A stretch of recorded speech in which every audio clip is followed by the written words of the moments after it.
Over the last 4 or 5 months, I've been hearing a lot about DeepSeek, Cloud, Grok, and other such AI tools which can help for MQL purposes to create codes for trading robots. So I decided to try.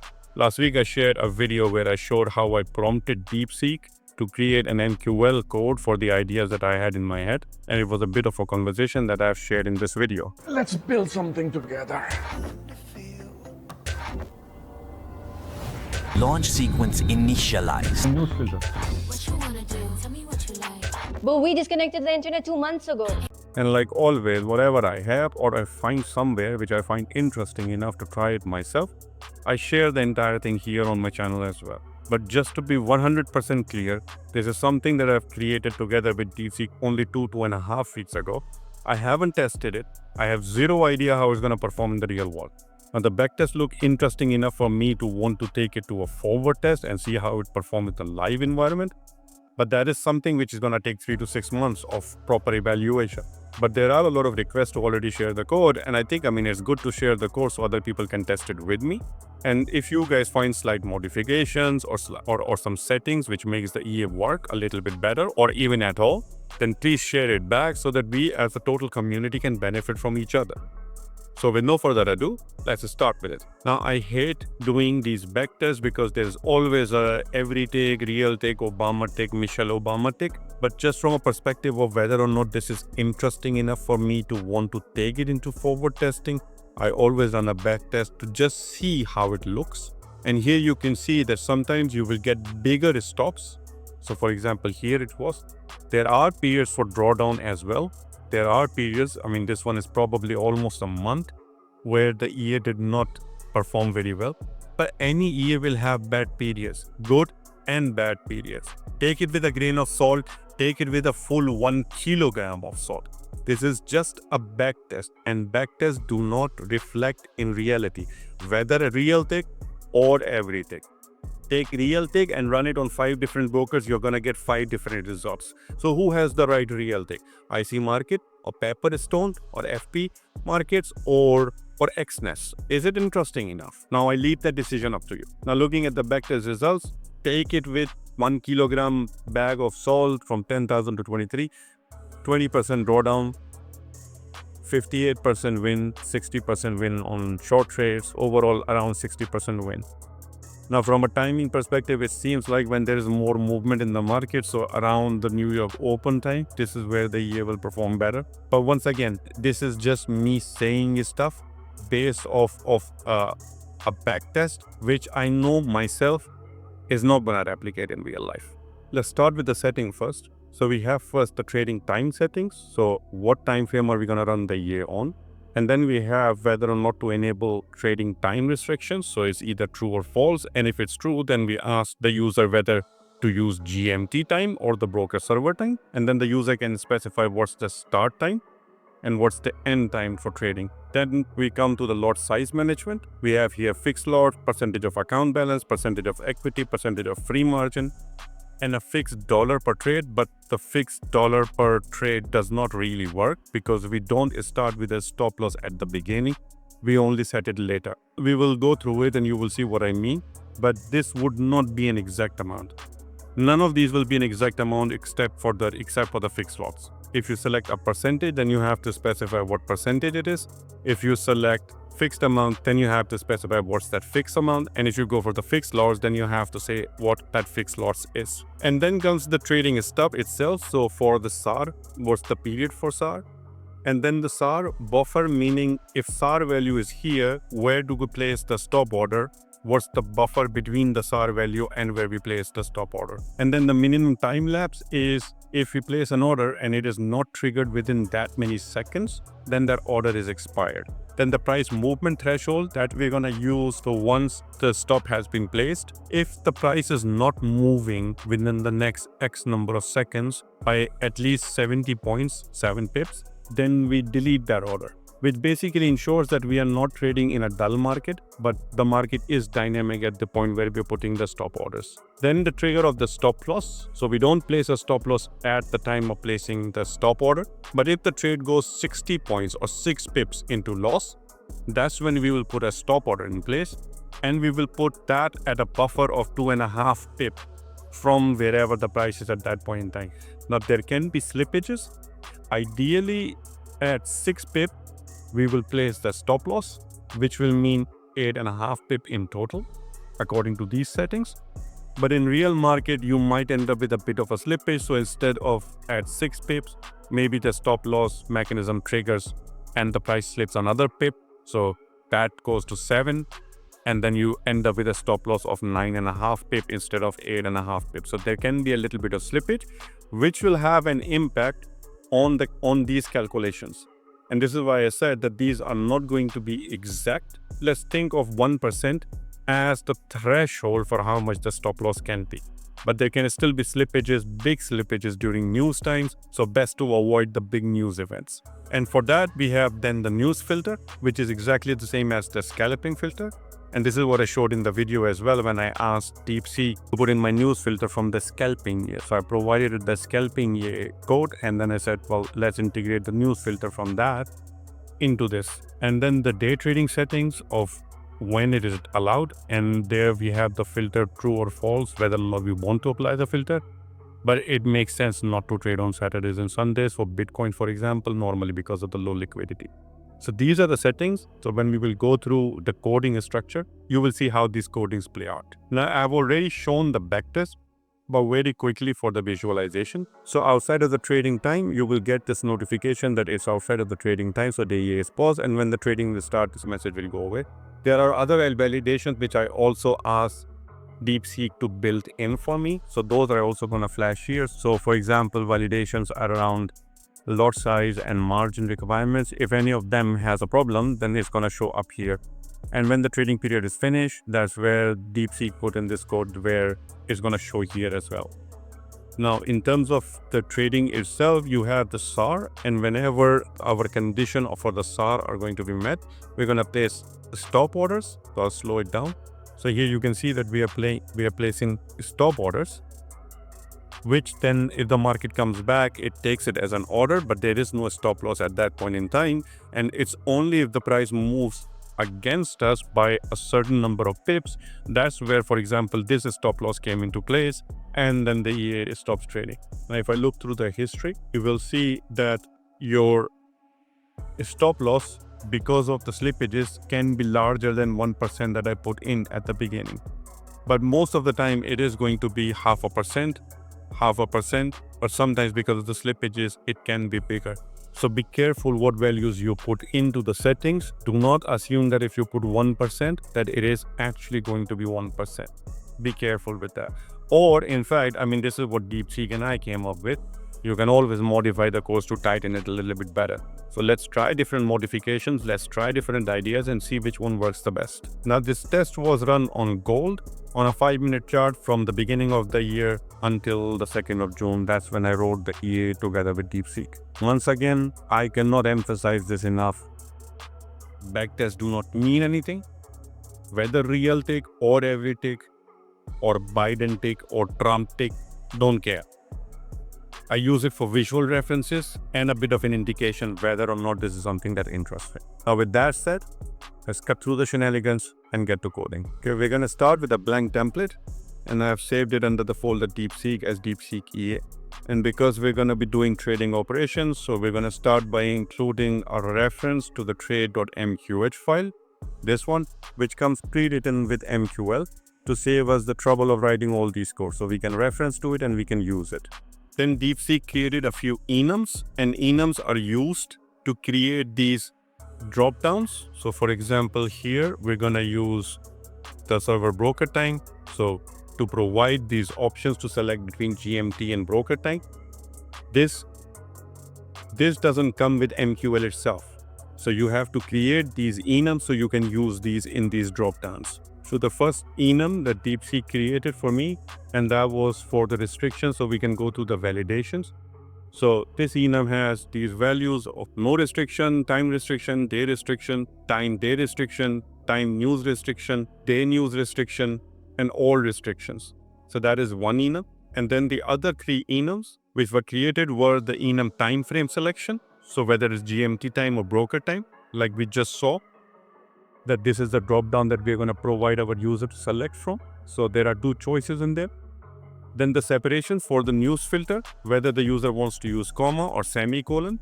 And then for the lot size calculations, whether it's fixed lots, account balance, percentage of account balance, percentage of equity, percentage of free margin, or the fixed risk per trade. And that is the drop down that you also see in the settings. So we have these enums so that we can use them to provide the user the flexibility to select from. So they are all done on the global level. And then we start by saying using this enum restriction reason. So that's the class or that's the type of the variable, and the name of the variable is last restriction reason. And we start with a default value of no restriction. So when the EA starts, there is no restriction on the EA. Then we create a group for the user to provide time related settings. And these are input variables, so the user can provide these values. We start the first variable as enum time frames. So that's going to be the time frame type. And the time frame value that we are starting with or providing as a default is 5 minutes. But then the user can select whether he wants 5 minutes or 10 minutes, 15 minutes, 1 hour, etc., etc. Then a bool variable, which is a yes or no variable, is trading time, which is going to be the enable trading time restrictions. So whether or not to enable this function at all. And we start with true. And then we use this enum that we have just created here between GMT time and broker time by using it here, enum time frame selection, and associating it to a variable time selection. And we start with the default value as broker time, but the user will have the ability to select GMT time or broker time. And then by default, I'm putting the start hour and end hour as 7 and 21, but the user can change it. And then we create a variable enable trading time and assign it the value of whatever is the value in the trading time, which is true. The reason for creating it separately is because all of the input variables, where the user can provide input, then you cannot change the value of those variables during the coding. So once the value has been selected by the user to be true, it can never be false. But what we can do is we can create another variable and assign the value from here, what the user has selected, to it. So later on, we can change it if we want to in this variable. That's for the trading time settings. Then the next group is the lot size management. So once again, using this enum that we have created here, we're going to provide the user these 5 choices by saying input. So it's a user selected variable. The variable name is going to be lot size mode. And using this enum, then we are linking this enum to this variable. It can only be these 5 values which the user can select from in a drop down. And we start with a default value of fixed lots. And then we create these double variables, and double variables basically mean they can have decimal values. So the user can now provide risk percentage, fixed risk amount, fixed lot size. Depending on what he selects here, that's what we're going to use. Then comes the other stuff, and we should call it probably like SAR settings or trading settings. So here we're going to create the variables which are going to be used for SAR. And then step is the buffer that we're going to place the orders away from the SAR value. Then the time lapse. So once the order has been placed, how many seconds? If it is not hit within these many seconds, then it's going to be expired. Then price movement threshold. We already explained it in the settings.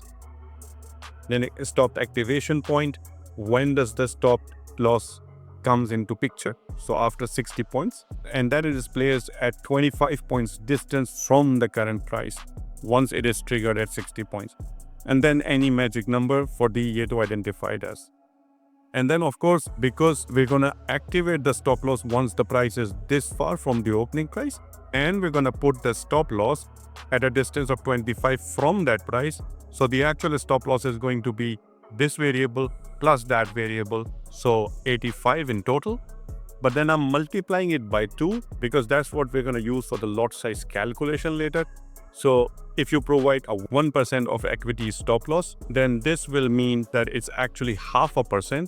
But then with slippage, it can mean sometimes more, sometimes less. And therefore, the average will somewhere be around 1%. Then for the news filter, these are the variables that we're going to use. And this is exactly the same as in the scalping here.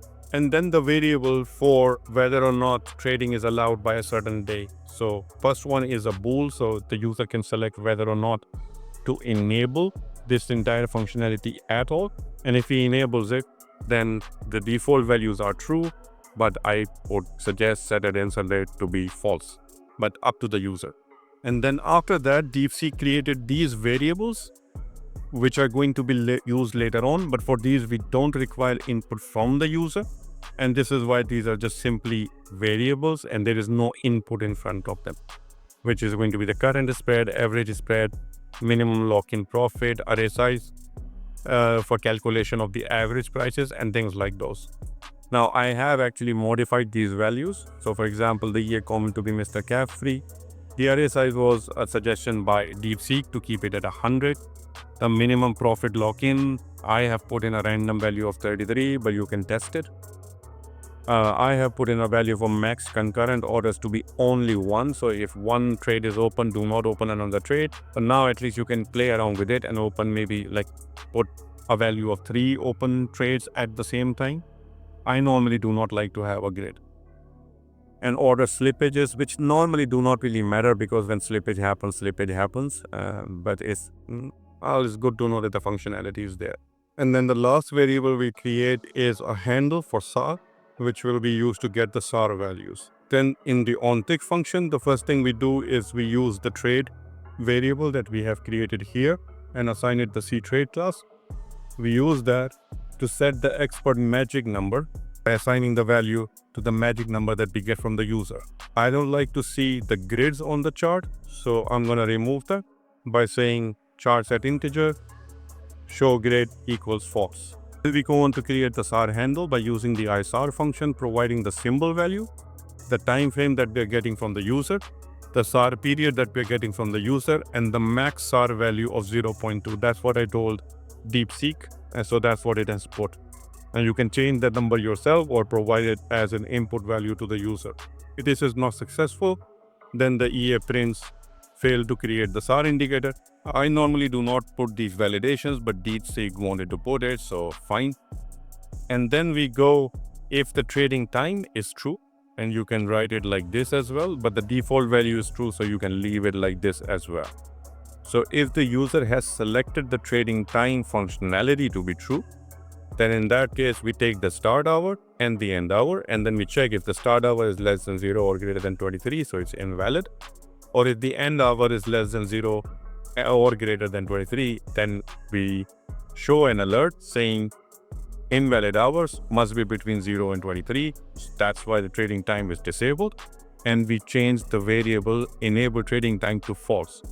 And this is why we created this variable separately, because the value of this we cannot change because it's an input variable. So we assign that value to this as a default. Now we can change it if the user has selected a stupid hour number.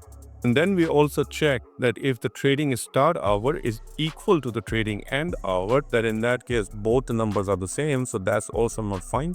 So we print the message that start hour equals end hour. This is why the trading time is disabled.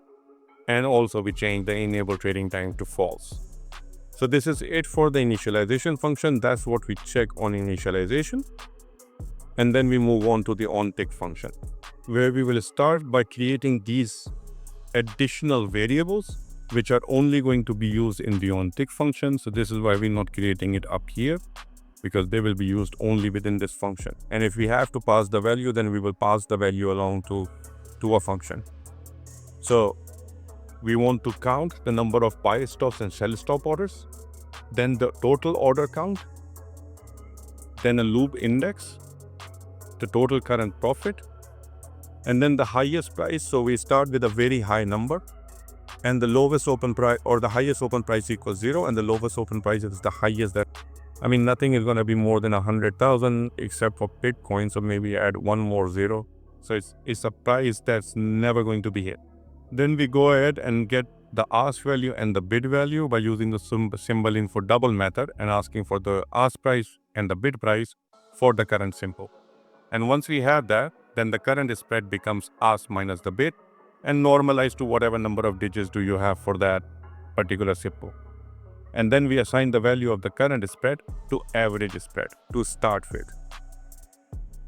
Then you would remember we created these arrays: history array, spread history array, price history array, and time history array. So now we're going to use the spread history array and assign it a value for how big the array size is going to be. And that we do by using array resize, and we set the value of the spread history array, the size of it, to the spread array size, which we put up here as 100. I mean, that's just a number that I put. You could put it as 50, you could put it as 70. And then if the spread array size is not equal to 0, so this has been resized, then we fill the array of a spread history array starting at the index 0 and fill it for all the positions equal to the number of the array size, which is 100 in our case, by the average spread. So we are basically filling up the array with the value of whatever comes out to be the average spread, which is the current spread. And then we will start to update the price data, and DeepSeek created a separate function for it, which is the update price movement data, by sending it the value of the ask and the bid. And let's create that function, which is the update price movement data, and we say that double ask and double bid is what's going to be an input into this function, so that we can send it from here to this. And then closing parentheses. Within this function, we created 4 more variables which are going to be used in the calculation here, which is the newest timestamp from the history. That's what we're going to store here.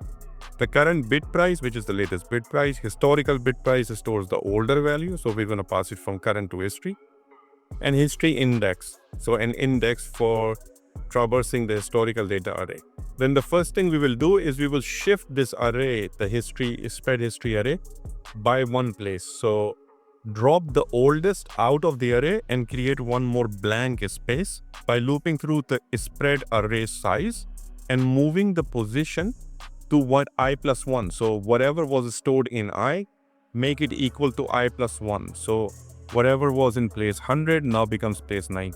Whatever was in place 99 now becomes place 100, and 98 becomes 99, 97 becomes 98, and so on and so forth. So basically move the entire array by one place, and this will leave the last place in the array empty.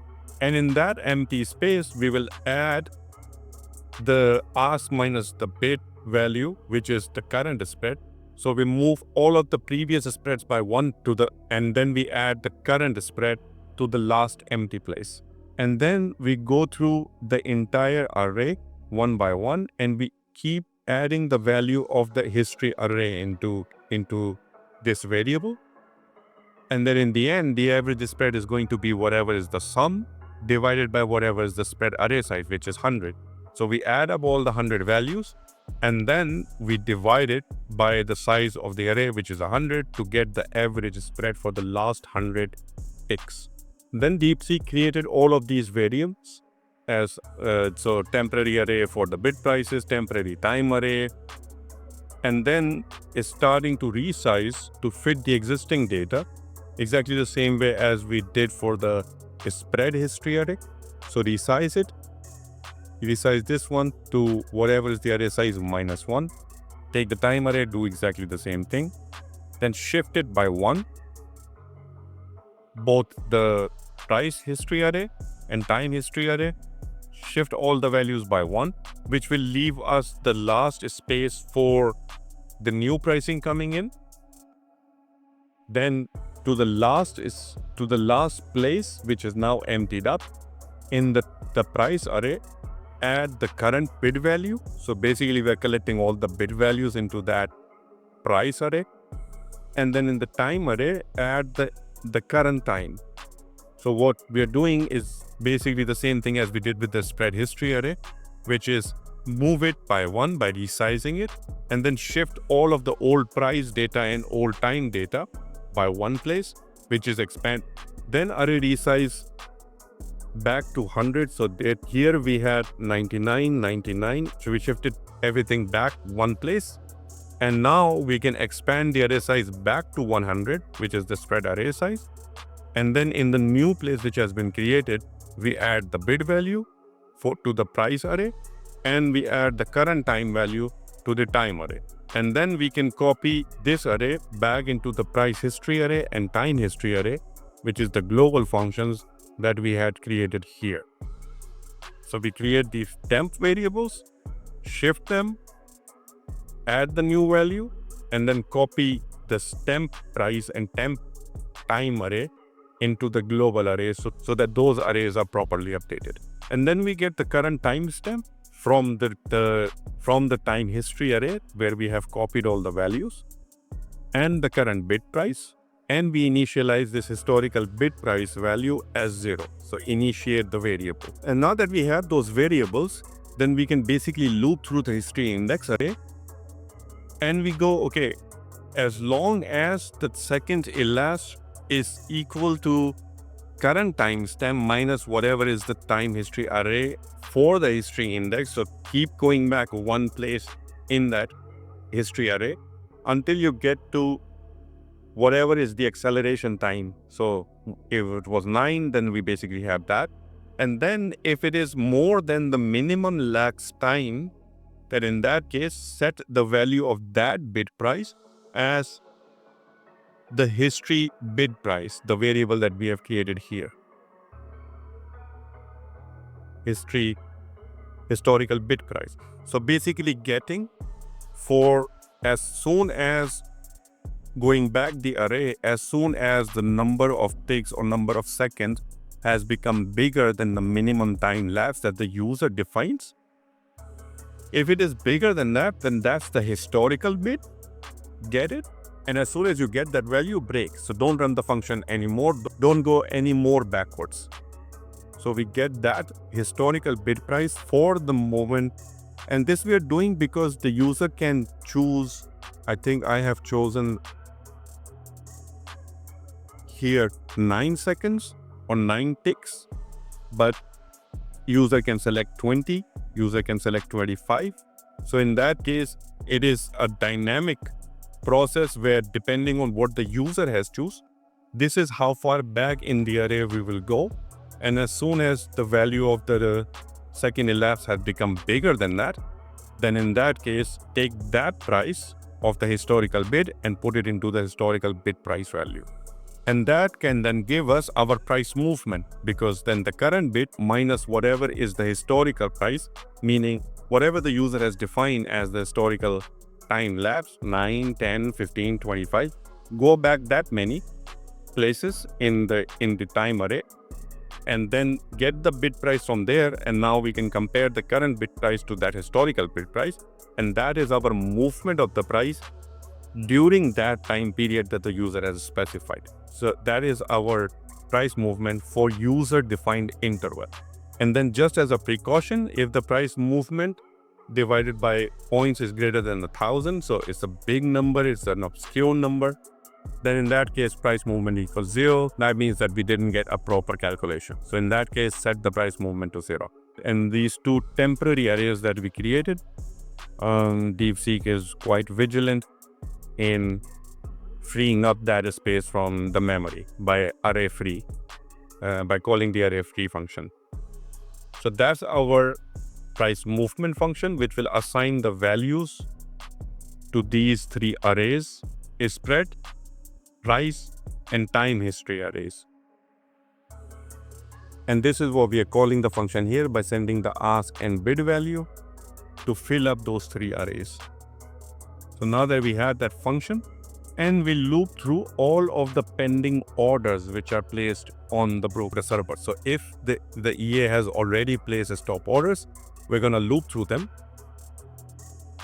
by going through the total number of orders minus 1, because the index starts from 0. So if the total numbers of orders are 3, then we go 0, 1, and 2. And we loop through all of them. And then we select it by using the ord info C class that we had used here, the C order info class that we assigned to order info. We use that to select the order by the index number. So 3, 2, 1, and so for 3 orders, it will be 2, 1, and 0. And if it is not successful, and that's what this sign means, exclamation signs means not. So if this is not successful, then continue, meaning go to the next order, go to the next iteration of this loop.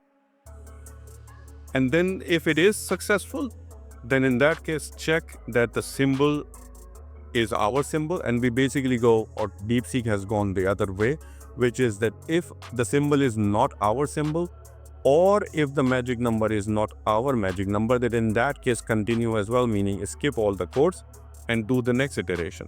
So the EA is only going to come down here if it is successful in selecting the order, and the order symbol matches the current symbol, and the order magic number matches the magic number. Then only it will come here. So if it comes here, then the symbol is our symbol and magic number is our magic number. In that case, it is an order placed by our EA on the current chart. So in that case, we say order count is ++, meaning it's more than 0, because we initiated as 0 order count.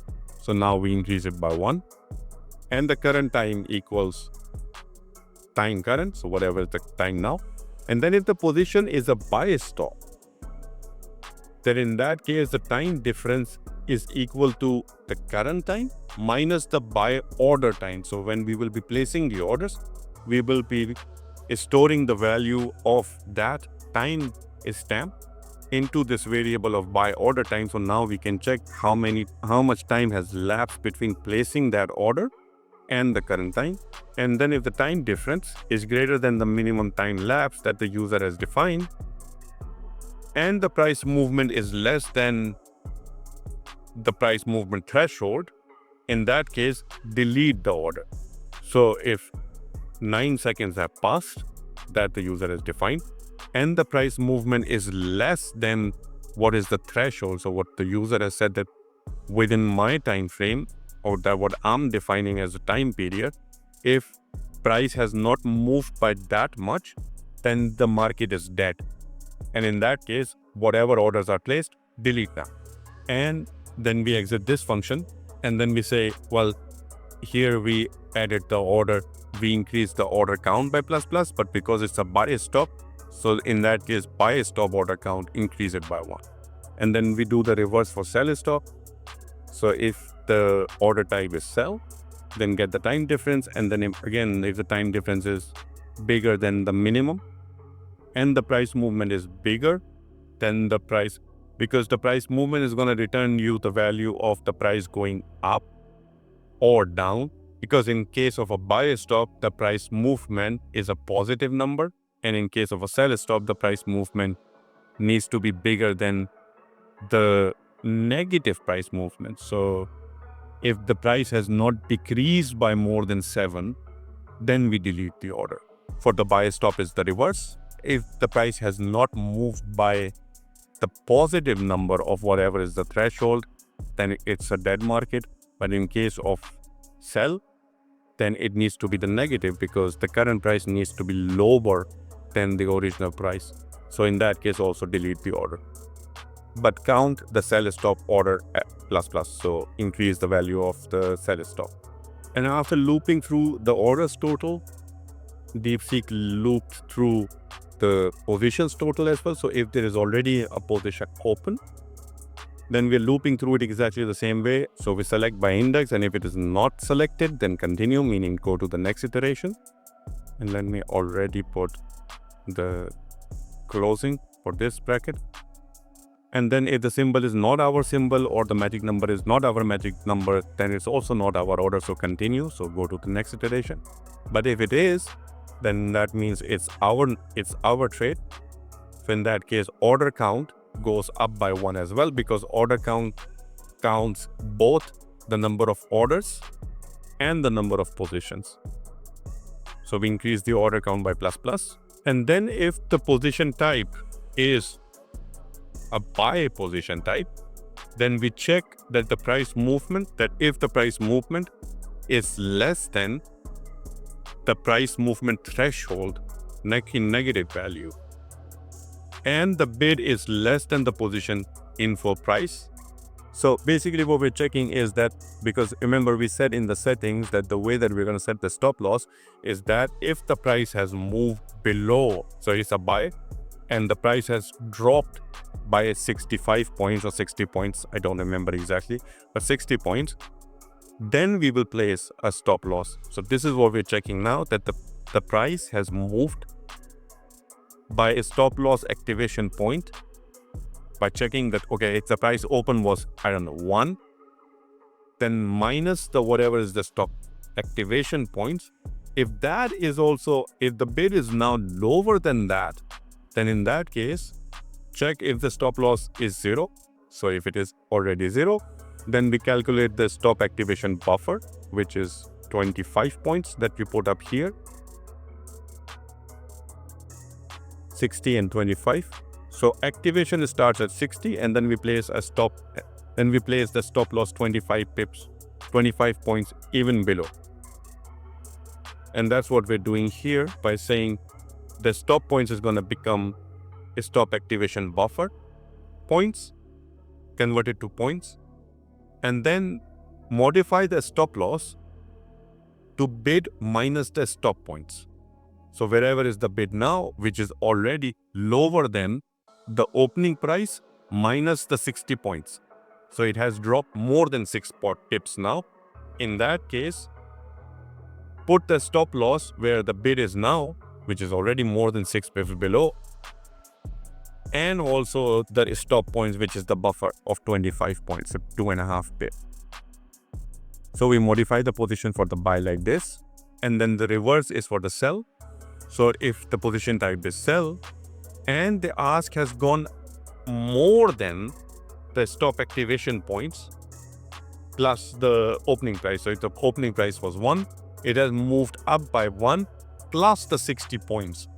The ask is above both of them. In that case, we are in loss enough. So if the stop loss was 0, then in that case, we change the buffer by multiplying it by the point decimal system and store it into stop points.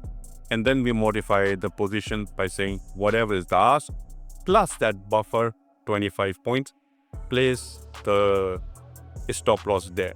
So we don't place a stop loss at the beginning, but only when the trade has moved enough in the negative territory, that's when we place the stop loss 25 points above the ask price or below the bid price, depending on whether it's the buy position or the sell position. So this is how we place the stop loss. And then we say that the total current profit, the total current profit is equals to the total current profit plus the position info profit. So whatever position is selected, we add the profit of that position into the total current profit. And then if the position info price open point is less than the lowest price open point that we started here at God knows a very big number, then we update it to whatever is the price open of that position. And if it is bigger than the highest open price, which we started as 0, so if it's a valid open price, then update the value price open. Now for one concurrent price, it's not going to be useful, but if you place 3, then what we're saying is for the buy orders, if 3 positions at the same time are allowed, then at least the next position needs to be lower than the first position. So we don't end up chasing a profitable position, but we only add the grid as the position goes more and more into negative territory. And then we close the brackets. And then we say if the total current profit, because we're adding up the profit because we're looping through all of the positions and we're adding the position profit currently into the total current profit, which we initialize as 0. So we loop through all of the positions. So now we have, if there are more than one position open, then we have now the total current profit for all the position. In case of one position, it's only going to be that position's profit. But in case if there are more than one position, because the user is allowing more than one concurrent positions, and in that case, we have added up the profit here. And now we can check that if the total current profit is more than the profit threshold, then in that case, loop through the positions, all of the positions, and select by index. And if it is our symbol and our magic number, then in that case, close all the positions. So once the threshold is hit, we will close all of the positions on that symbol for our magic number. We're not putting a TP, or we're closing the positions once the threshold for the profit is hit. So this is how the TP is set. This is how the stop losses are set. And this is how the orders are going to be deleted if they're not triggered within a specific amount of time and the price movement within that time has been more than the price movement threshold. And now it is time to actually place the orders. And I'm creating a bit of a divider here. So this is where we will place the orders. Yes, then we close the brackets properly. So if the order count is less than the max concurrent order, so if the user has set 3 max concurrent, so as long as the order count is below that, we will continue to place orders. Otherwise, we will stop. So if the max concurrent is only 1, so as soon as there's 1 order placed, there will be no more orders. Then in that case, our stop order conditions, which are going to be, as I said in the video, that if the price has moved more than a certain number of pips, which is the stop activation, and we calculated the price movement before here by using the price update function. So if the price has moved within that period of time that the user has specified by more than the activation points, and DeepSeek is using the same thing as for the stop loss for the price movement for our condition as well, 60 points. So if the price has moved more than 60 points within our specified 9 seconds, then in that case, and this is just to check that there is momentum in the market, then we get the SAR value. So we create a variable SAR as an array. We get the SAR value from the SAR handle and store it into this array SAR value. And then we assign it to the SAR by level. But before we want to put a buffer, this is why we start the value as the buffer, the 25 points steps. And we get the value and assign it to the SAR by level by saying whatever is the value that we got from the SAR handle at 0 index minus the SAR by level. So that value of SAR minus another buffer of, I think we put 25 points in the step. Up here, yeah, 25 points. So by that buffer amount. So now we get the SAR by level. And now if SAR by level is bigger than the ask and the step points is lower than the lowest price open point, in that case, we assign the step points to step points variable. And then now we can place the stop order. And we will calculate the lot size by using a function, calculate lot size. And we are going to place the value at wherever the ask is currently, plus that is step points that the user has defined. On the current symbol, no stop loss, no TP. Good until cancelled order type with no expiry. And the EA comment, which we have placed as Mr. Caffrey. And we store the current time into the by order time, so then later we can actually compare it here and here to how much time has lapsed between placing the order and the current time. So we place these orders and we update the by order time.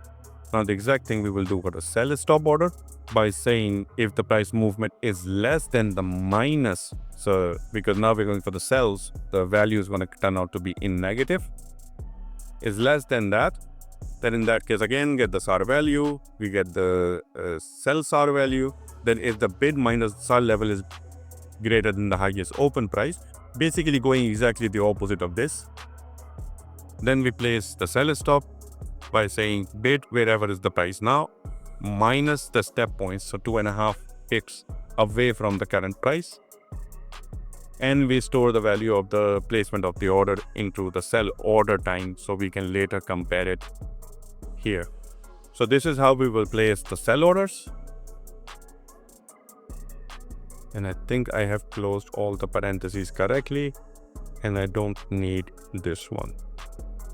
So this is how we will place all the orders. Then we go back on to the deinitialization.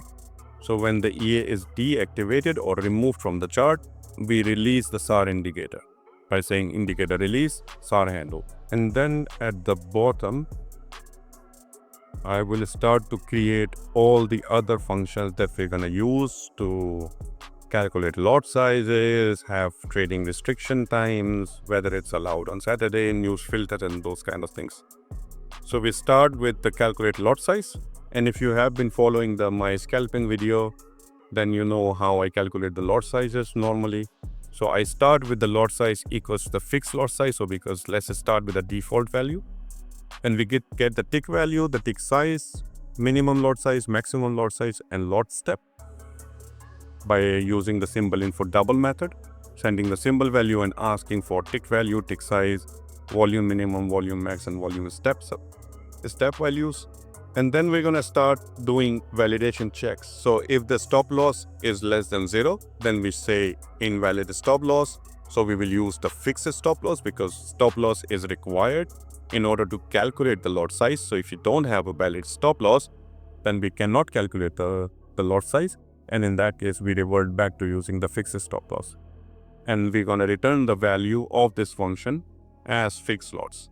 Then if the tick value is 0, for some reason the broker doesn't return a good value, or the tick size is 0, and in that case we show the alert that there is a broker data error. And this is why we're going to use the fixed loss, and we're going to return the value of this function as fixed loss. And then also if the lot step turns out to be 0, then in that case also it's an invalid lot step, therefore we're using the fixed lots. And then we will calculate the lot size. And we're going to start by switching, by going through all the values which the lot size mode can have, which is the variable here, lot size mode, which is allocated to this enum, which has these 5 values. So we're going to run through these 5 values by saying switch. So run through all of the values of the lot size mode. Now, if the case turns out to be fixed lots, then in that case, just use the fixed lots and show the alert at the top of the chart by saying lot size equals lot size and break. So you've already found that the value is fixed lots. Then if the value is not fixed lots, then check if the value is percentage account balance, which is the other value that can be in that enum.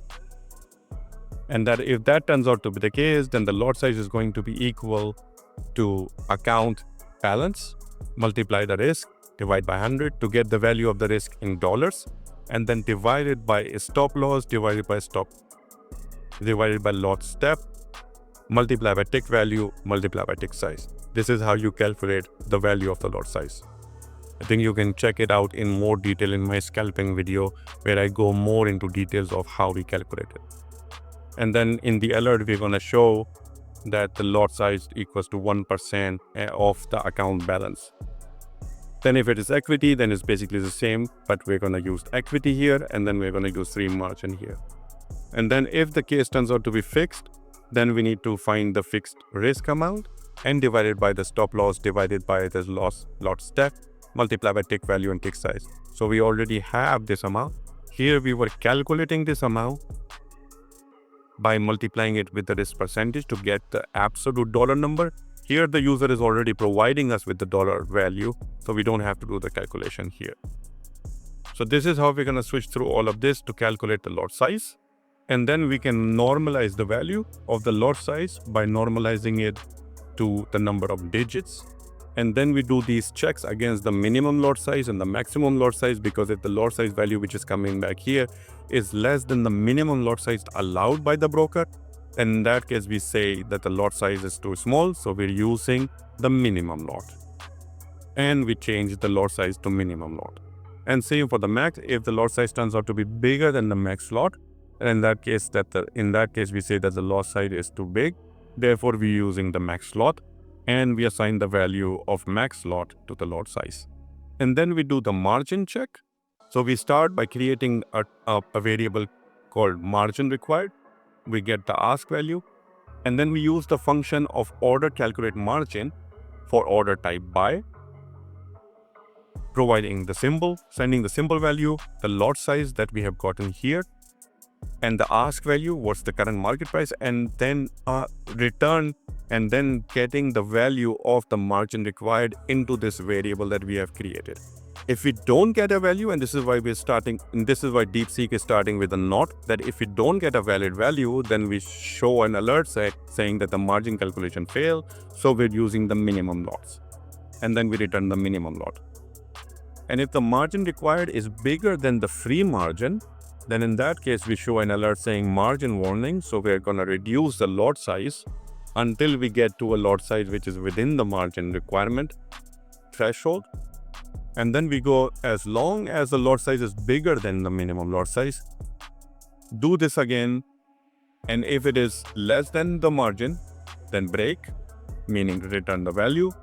Otherwise, choose the minimum minus, choose the math max, meaning the higher of the two values, which is continue to decrease the value of the lot size by lot step. So whatever is allowed as a lot step, 0.01 or 0.001, continue to reduce it. And then going back to check again, while and as long as the lot size remains bigger than the minimum lot, going back again to check the margin value again. And as long as the margin value is greater than the margin value, then you continue. Otherwise, the moment the margin required is going to become less than the actual margin free, that's when the EA will stop reducing the value of the lot step.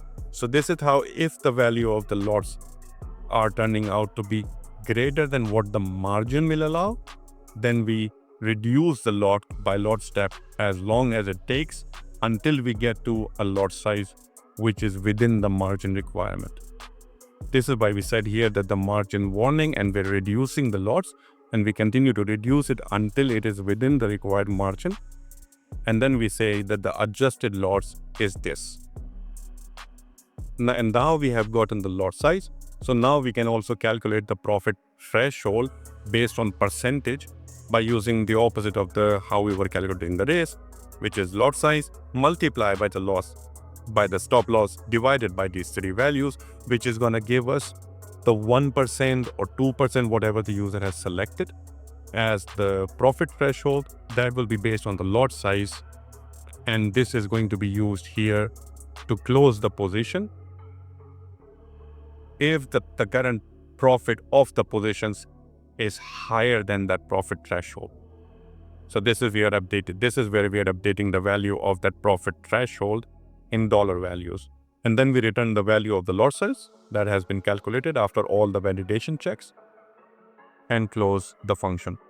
Now the next function we're going to add is the time period function, which is whether the trading is allowed. And this, we're going to call this is within trading hours, this function. And if you have watched my scalping video, you are already familiar with how I check it. The way that DeepSeek went is that if the enable time functionality is not selected, or is it false, this one, if it is false, then in that case, you don't need to do anything because the user has not turned on this functionality. So in that case, just return true. Otherwise, create a variable of date time as current time. And then if the time selection by the user up there is GMT time, then current time equals to GMT time. Otherwise, it is equal to the broker time, which is the time current. Then we create a variable time structure in MQL date time format, and MQL date time format is we are able to break down the variable time structure into hours, days, and etc. And then in that time structure variable, we store the current time, whatever is GMT or the broker time, depending on what the user has selected. And then we create a variable hour now. So what is the hour now? And that's going to be equal to this time structure variable dot hour. So whatever is the current time, either GMT or the broker time, get the hour of that and store it into hour now. And once we have that, then we are able to check that if the trading hour is greater than the trading end hour, for example, the start hour is 1700 hours and the end hour is 300 hours in the morning. So the user has specified an overnight trading. In that case, we're gonna use this functionality, which is we're gonna check that the hour is greater than the start hour, or it is less than the end hour, and then return the value of that. So So for example, if the user has set 1700 hour is the starting time, then we want to check that the hour is bigger than the start hour and it is less than the end hour, or it is less than the end hour. So adjusting for the overnight. If this returns true, then we return the function as true. And if the user has not selected the starting hour to be bigger than the end hour, meaning the starting hour is 7 in the morning and the end hour is 21 in the evening, then in that case, we're not looking for overnight trading. Then in that case, we just check that both of the conditions are true, that the hour now is bigger than the start hour and the hour now is less than the end hour. Then in that case, return true. So this is how we will check whether the current time based on GMT or broker time, whatever the user has selected, the current time is within the allowed trading time. And then we go on to create a next function, which is going to be is trading day allowed, and it's going to return either a true or a false. So the first thing again, we check whether or not even the filter is enabled. And if it is not enabled, then just return true because it's not enabled. But then if it is enabled, then we need to get the time again as either GMT or broker time, depending on what the user has selected. Store it again into time structure.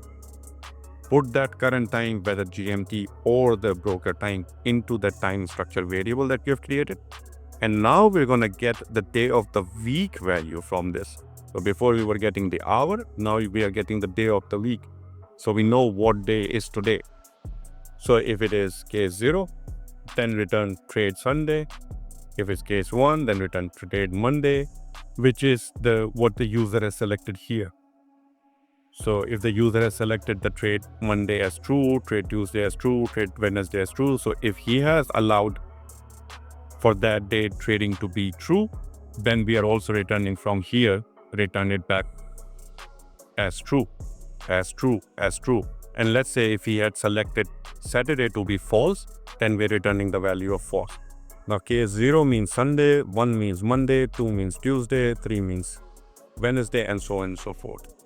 And just as a precaution, outside of this switching, we return true, which basically means it's a default. If nothing is returned by the broker, if it's a bad data, then we return true. And then we go on to the news filter. And this is exactly the same as from the scalping EA. So if you're looking for more understanding of how the entire coding works, you can go check out the scalping EA third video where we go through the filters. But this is the entire filter from there. But I'm gonna hold it here. You can pause the video and copy these codes. If you really want to understand how the functionality of this works, I've already explained it into the scalping EA third video about the filters. So you can go check that out, where we're going to loop through all of the arrays, find the strings based on country ID. But I'm not going to go through the entire detail of this function. So I'm going to scroll it again so that you guys can see it and you guys can copy it. And for more understanding of how this works, it's exactly the same as the scalping EA video. And then up here, in all of these alerts, we are using this show alert function. So we now need to create that show alert function. And that's the function that we are going to create here by starting a function by the name show alert. And to this, we're going to send a string of message. We're going to start by deleting if there is already an alert which is existing. So by saying object delete and the lot size alert. Then we say if there is no message, meaning here the message is blank, and just simply return because you had nothing to print. Then if the message is not blank, then we create an object. We call it lot size alert. Let's call it alert, whatever name you want to give it. Just make sure that it's the same name here and everywhere else, which is going to be an object level. And we're going to print fail. And if we're not able to create that object, then we're going to print that we failed to create the object. Then we're going to set text properties to this lot size alert function. So the text is going to be starting with dot and the message that we're sending and ending with a dot. This would be the font size. This is the color of, this is the background color. This will be the font itself. And then we say, where do we want this to be? So we are putting where to anchor it. So we're going to anchor it on the left upper side of the chart with the X distance of 10 pixels from the left and 25 pixels from the top. So in case if it's overlapping, you can change these values. It's not going to be selectable because we're setting it to false, and it's going to be in the frac. And then I don't know what has DeepSeek done here, but it is supposed to be making it blink for the warnings. This is something new for me as well, that the string find is question mark, then loop through and red, and then sleep for 300 seconds, and then color gold, and then sleep again for 300. I'm new to this as well. I don't know what DeepSeek is doing here, but apparently if the message is a warning, then it wants it to blink between red and gold color. I didn't notice it before. And then chart we draw and we close the function. That should compile. And we don't have any errors so far. Let's go back up to OnTick function. And this is where we're now gonna play with our validations. So now all our restrictions on trading, whether it's day or it's news or it's trading period, will only apply to placing stop orders. If the positions are already open, then we want it to continue. And if there are already orders, we want to have this condition to check whether enough time has lapsed and the price movement is less than the threshold. In that case, delete them. So we don't want these codes to be affected by the trading time restriction or news filter or trading day allowed filters. So we're going to put these conditions to check here just before we're placing the orders. So the way that DeepSeek has done it is basically creating these 4 bools. The first one is alert shown equals false. And then we check whether time is okay. So if the trading time period functionality is not allowed, then it's true. Or otherwise, if it is within the trading hour, then the time is okay, so it's true. Then day okay. If the user has not selected the day filter, then it's true, so trading is allowed. Otherwise, and this is why we're saying or if the trading is allowed function is returning the true value, then in that case day is also okay. And the third filter is news, which is if the news filter is not turned on, then the user doesn't want to use news filter. So in that case, news okay is also allowed. Or if the upcoming news function after running all the codes is returning a true value, then the news okay is also true. Then we create a current reason equals to no restriction. So that's our default position. And then we go that if time is okay is not true, and day okay is not true, and news okay is not true, then the reason is basically that all of them is false. So this is all restrictions. And this we are doing in order to differentiate what message to bring to the user. Otherwise, if time is not okay and the day is not okay, then the current reason for restriction is day and time restriction. Otherwise, if time is not okay and news is not okay, then the reason is time news restriction. So we're basically creating all sorts of combinations so that we can show the message of error to the user of why trading is disabled. So I'm just gonna write all of them, which is that if day is okay and news, if day is not okay and news is not okay, then it's the news and day restriction. Then if it's only the time is not okay, then it's time restriction, day restriction, and news restriction. So basically going through all of the possible combinations. So once we know that, what the current reason for this restriction is, then we can say if the reason is not equal to no restriction, so there is a restriction in place. Then if the current reason is not equal to the last restriction reason, whatever was the last time restriction, and the alert shown is not true, or the alert shown is not true, then in that case, the alert message is going to become get the restriction message by sending the current reason.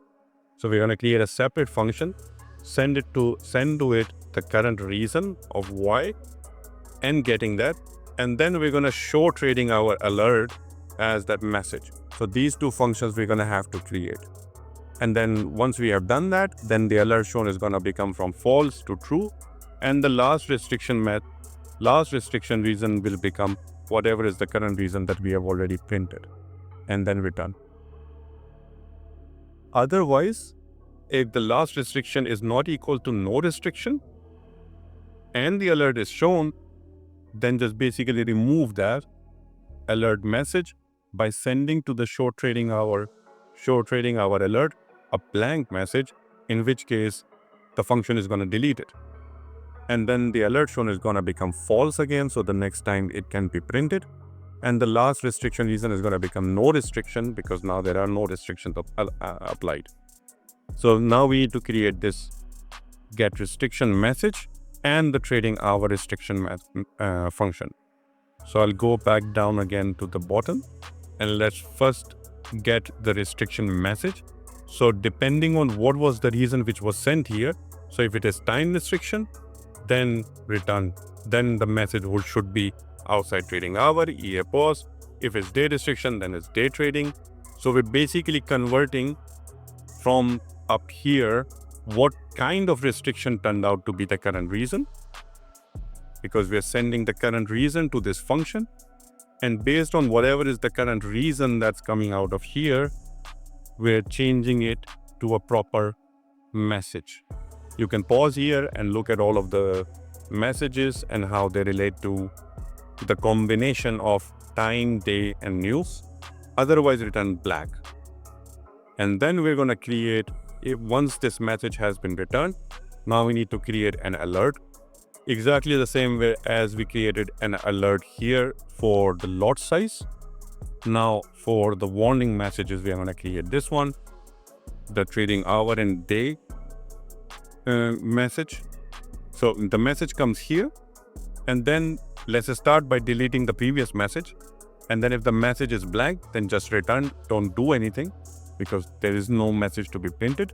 Otherwise, create the object trading hour alert as an object label, and then send the parameters, meaning like the text, which is going to be dot plus whatever is the message coming, ending with a dot. It should be size 14 in Arial black. The background color is navy, and the color of the text itself is gold. And where do we want to put it? We give it because we want it in the center of the chart, so we get the X position as chart width in pixel and divided by 2, so we get the center point in width on x-axis, and then on the y-axis we get the height in pixel of the chart and divided by 2 to get the middle point for the y-axis. And then we can anchor it to center, distance it on x position, y position that we have gotten here, and it's again is selectable as false. And then as DeepSeek did for the alert of the lot size messages, it also wants it to blink. So if there is a question mark in the message, then it's gonna change the color to red, and then to gold, and then to red, and then to gold. And then in the end we say chart redraw, and we close the bracket. If I compile it now, I do not have any errors. And now we can test the EA whether or not it is doing what we want it to do. So I'll play the button, and the first thing we see is that in the center we are getting the outside trading hour. EA is paused. Let's play it. Try to make it a little bit faster. Once it gets inside the trading hours, then this message should disappear. And there we go. So now we're trading during the trading hours, and as soon as the lot size are taken, here we get the messages of the lot size. Because I have selected it to be at 1% of the balance, this is why it is showing that the lot size is 0.65, which is 1% of the balance. basically the risk part. But once again, the risk is not correctly calculated because we're not putting a stop loss at the beginning. We are estimating a stop loss. We're estimating that we will put the stop loss once the trade has gone more than 6 pip in negative profit with a buffer of 2.5 pip. So on an average, it should be somewhere around 8.5 to 10. So this is what the E8 is calculating the stop loss on. Now, big slippages can happen. There are ways to actually, if you want to put the stop loss already at 8.5 pip, that's one way to do it. And that's the way that I would want to do it. I don't really see a reason to not have the stop losses already. What's the point of first going into negative by 6 pip and then putting a 2.5 pip buffer? Why not just simply put a 8.5 pip stop loss in place? So I don't really see a reason for doing it this way. DeepSeek got a little bit too creative with it in my books. But these are the codes that I got in my conversation with DeepSeek. These probably can be refined a lot. And I would definitely, for my own testing, refine it a lot. But because, once again, I said the reason I shared the video, one was my itch for the cinematic video. But besides that, I wanted to showcase how you can use DeepSeek to convert your ideas with a little bit of effort. It would probably take me a week to write these codes myself. With DeepSeek, I managed to get them out of DeepSeek by explaining my logic to DeepSeek in less than 4 hours probably. So that's what I wanted to showcase. But there are a lot of requests to actually share the codes as well. So here they are. I'm sharing them for whatever it's worth. Take it with a grain of salt. I have not tested it properly. I would definitely make modifications to it. For example, for the stop loss, I would even want to put a trailing stop loss in place as well, because they're only setting a stop loss. We're never trailing it. But I would also want to test it without the trailing first. So all of those things you will probably need to do yourself. I will be doing it myself as well over the next God knows how many months. And if I find something which works better or which I'm happy with, I'll come back and update. But guys, this is what it is. Now, I obviously urge you very, very, very strongly to write these codes by following the video yourself. But a lot of people do not want to put any effort into this, or they don't have time, or for whatever plausible reason that they have for not following the video and do it for free. If you want to go to the store and download it, then I have put it up there for a small fee, because if I make it available for free, there is 0% who will follow the video and code it from the video, which kills the entire purpose. You have 3 options now. You can look at the video, call it stupid and not test it. Just move on with your life and obviously nothing happens. If you find it interesting enough, all the codes are available in the video for free. I have tried to explain it as best as I could. So you can write them and then test it.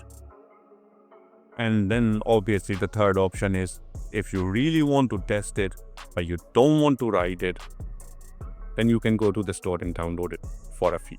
But you're not buying any EA from me. I cannot sell something which I have already made available for free. So please understand that part. With that said, until next time guys, stay safe and trade safe.